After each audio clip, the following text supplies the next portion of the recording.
আসসালামু আলাইকুম। আমি মোহাম্মদ আবু বকর সিদ্দিক, ডক্টর আয়েশা সিদ্দিকের বাবা। তো আমার মেয়ে ব্যাচেলর ডিগ্রি শেষ করার পর উচ্চশিক্ষার জন্য বাইরে যাওয়ার ইচ্ছা পোষণ করলেন। আগে থেকে তার একটা ইচ্ছা ছিল।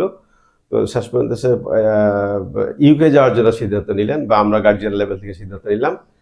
তখন আমরা এজ এডুকেশনের আমাদের পরিচিত দু একজন ইউকেতে আছে, তাদের মাধ্যমে এজ এডুকেশনের আমরা নামটা জানতে পারি।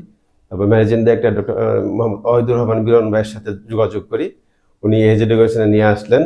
নিয়ে এসে বিস্তারিত উনি আমাদেরকে বিস্তারিত হিসাব, কিভাবে কখন কোন পর্যায়ে কি খরচ যাবে, কি নিয়ম কানুন, বিস্তারিত একটা ডকুমেন্টস আকারে লিখিত দিলেন আমাকে, যেটা আমার পরবর্তী কাজের জন্য অনেক সহায়ক হয়েছে। এবং আর্থিক যোগানের বিষয়টা আমি আগের থেকে প্রস্তুত ছিলাম, যেহেতু ওহিদুর রহমান ভাই আমাকে বিস্তারিত আগের থেকেই আমাকে ব্রিফ দিয়েছিলেন। তারপর উনি তানভীর সাহেবের সাথে আমাদেরকে যোগাযোগ করে দেন। পরবর্তীতে তানভীর সাহেবের নেতৃত্বে ইভা অফিসিয়াল কাগজপত্রগুলি সার্বিকভাবে ম্যানেজ করে উনি তদারকি করে তানভীর ভাইয়ের মাধ্যমে সব কাজগুলি আগায় নেন।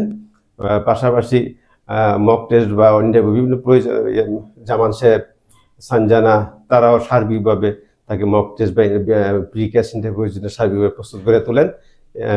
সার্বিকভাবে বলা যায় এডুকেশনে কোথাও মানে সার্বক্ষণিকই তারা আমাদের সাথে যোগাযোগ, আমরাও যোগাযোগ করছি, তারাও আমাদের সাথে যোগাযোগ রেখেছেন। কোথাও আমরা ঘাটতি পাই নাই।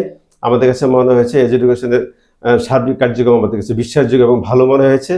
আমি আমার বন্ধু বান্ধব, কলিগ বা তাদের ছেলেমেয়েরা যদি কেউ উচ্চশিক্ষার জন্য বাইরে যেতে চায়, এজ এডুকেশনের সহযোগিতা নিয়ে গেলে আমার মনে হয় কেউ ঠকবে না, ইনশাল্লাহ সে উপকৃত হবে।